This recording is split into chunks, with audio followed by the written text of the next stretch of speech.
Gilles-Christ Olympio, bonjour. Bonjour. Pourquoi n'avez-vous pas été candidat à la dernière présidentielle? J'étais malade. Vous savez, j'ai eu une chute plutôt malheureuse à Washington. Je suis tombé du premier étage jusqu'au rez-de-chaussée. J'ai loupé une marche dans la soirée. Je suis allé rendre visite à ma fille qui vit à New York. Et quelqu'un m'a dit de venir à Washington passer quelques jours. Et c'est à Washington que j'ai eu mon accident. Et j'ai eu à passer 2 jours à l'hôpital de Georgetown. Et après, c'est le traitement de physiothérapie. Je n'ai pas d'os cassé, mais beaucoup de contusions musculaires. Beaucoup se sont demandé si ce n'était pas une maladie diplomatique. Vous savez, au Togo, il y a tellement de rumeurs. Vous savez, j'étais le candidat choisi à 100% par notre congrès et j'étais prêt à aller quand j'ai eu cet accident malheureux à Washington. Pourquoi avez-vous tardé à prendre la parole pendant la campagne en faveur du candidat Jean-Pierre Fabre? Tout le monde dit qu'on a tardé. Non, ce n'est pas du tout ça. D'abord, j'étais malade. Et surtout, j'avais besoin de temps de consulter les autres partis de l'opposition à mon absence. Donc vous n'avez pas soutenu Fabre d'entrée de jeu, vous avez hésité, c'est ça hein? Oui, c'est ça. J'étais candidat et je voulais être candidat. J'ai cru que j'allais me relever un peu plus tôt, mais mes médecins m'ont dit ce genre de chute, il faut compter 1 ou 2 mois. Et quand je me suis relevé un peu, je suis parti directement à Lomé. J'ai fait le tour du stade municipal en voiture. J'ai dit à tout le monde, il y avait un monde énorme. J'ai levé le bras avec Fabre pour leur dire, voici notre candidat, il faut voter pour Jean-Pierre Fabre, avec qui je collabore depuis 10 ans. Mais franchement, Gilles-Christ Olympio, est-ce que vous n'avez pas hésité aussi parce que peut-être pensiez-vous que Jean-Pierre Fabre n'était pas le meilleur candidat de l'UFC en votre absence? Peut-être, mais vous savez, on a une structure dans le parti pour choisir un candidat en mon absence et on me dit je n'étais pas présent et il ne restait que Jean-Pierre Fabre, qui est un garçon qui a beaucoup de qualités et comme nous tous, certains défauts aussi, mais je crois que dans les circonstances, c'était le meilleur candidat qu'on pouvait avoir. Quels sont les petits défauts que vous lui reconnaissez? Il est un peu plus jeune que moi. Mais ça, c'est pas un défaut. Un peu plus de fougue, mais je crois qu'il est intelligent et surtout très travailleur. Vous n'aviez pas une petite préférence pour un autre? Non, je ne crois pas. Vous savez, ils sont 2. Il y a le premier vice-président, M. Patrick Lawson, et puis il y a Fabre qui est le secrétaire général. Alors, Patrick Lawson s'est retiré du jeu pour des raisons personnelles, et donc il ne restait que Fabre.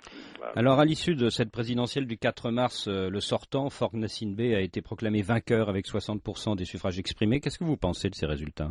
Non, ce n'est pas crédible. Vous savez, ces élections ne sont pas crédibles. On a eu, je crois, moins de 100 observateurs européens et on avait 6000 bureaux de vote. Donc, il y avait un problème en amont, c'est la liste électorale. Il y a le problème de comptage. Si le scrutin s'était bien passé, qui aurait gagné à votre avis? On aurait gagné massivement. Il n'y a pas de problème. Nous sommes de loin le parti le plus organisé, le plus structuré et le plus populaire. Et ce que nous demandons, c'est ce que le peuple demande. Même aujourd'hui, tous les samedis, vous allez voir des centaines de milliers de gens qui marchent, qui font des marches de protestation, juste pour dire que les résultats ne sont pas crédibles. Alors vous parlez de ces manifestations hebdomadaires tous les samedis. Lors de l'une d'entre elles, le 17 avril, vous avez été pris à partie par des jeunes militants de votre propre parti, l'UFC. Vous avez dû quitter les lieux. Comment vous avez vécu ce moment? Quand quelques jeunes là ont jeté des pierres. Oui. Non, c'est un très petit incident. Il y avait à peu près une demi-douzaine de jeunes gens qui jetaient des pierres un peu debout à la plage. Et ce n'était pas la première fois qu'on jette des pierres. Quand vous êtes dans ce métier, il faut assumer les responsabilités. Mais rien de très sérieux. Vous savez, il n'était même pas une dizaine. Tout l'état-major de notre parti l'a condamné. Ils sont venus tous à la maison pour me dire que vraiment ils se sont attristés par les événements de ce matin. Mais n'est-ce pas le signe qu'il y a quand même quelques divergences de vues entre le courant Jean-Pierre Fabre et le vôtre? C'est tout à fait normal. Ce n'est pas profond. Nous sommes tous membres du même parti. Naturellement, il y a plusieurs courants. Je crois que Fabre représente un courant, peut-être pas le plus important. Il y a d'autres courants. Et oui, c'est vrai, on n'est pas à 100% d'accord, mais on a eu des conversations assez utiles avec Jean-Pierre Fabre, Patrick Lawson et les autres. Est-ce que vous allez rester président de l'UFC? Pour le moment, oui. Notre prochain congrès, c'est dans 2 ans. Jusqu'à maintenant, personne ne m'a demandé de démissionner. À la fin de l'année, vous aurez 74 ans. Est-ce que vous envisagez d'être à nouveau candidat de l'UFC à la prochaine présidentielle ou pas? Ça dépend dépend des circonstances. Wade est toujours président. Je crois que Mandela est devenu président, je crois, souvent 15 ans. Pour le moment, tout ce que je peux dire, c'est que nous n'avons pas encore choisi de candidat pour les présidentielles. J'espère que je serai en forme pour accompagner mon parti. Sinon, on trouvera le bon candidat pour donner une victoire totale à notre parti. Vous ne vous sentez pas fatigué ou gagné par la lassitude? Non, pas du tout. Et je compte continuer. Alors beaucoup pensent que vous allez entrer dans un gouvernement formé par le président Faure Gnassingbé. Quelle est votre position là-dessus, Gilles-Christian Lapio? Vous savez, oui, c'est une question que nous devons étudier sérieusement. Mais pour le moment, l'attitude, c'est que nous continuons notre rôle d'opposition à ce régime militaire. Et notre rôle, c'est de combattre ce régime. Peut-être, avec des concessions de tous les côtés, on peut trouver une solution. Mais pour le moment, la question n'a pas été sérieusement étudiée.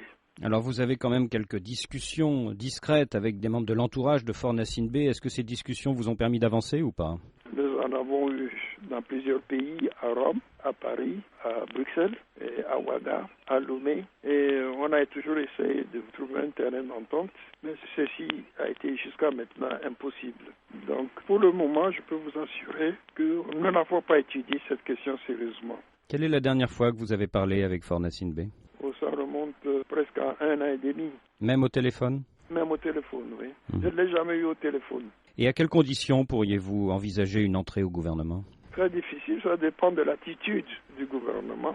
Mais pour nous, si par hasard on doit rentrer dans un gouvernement de ce genre, il nous faut beaucoup de garanties. Parce que vous savez, c'est une dictature en place depuis 45 ans. Et ils ont des habitudes.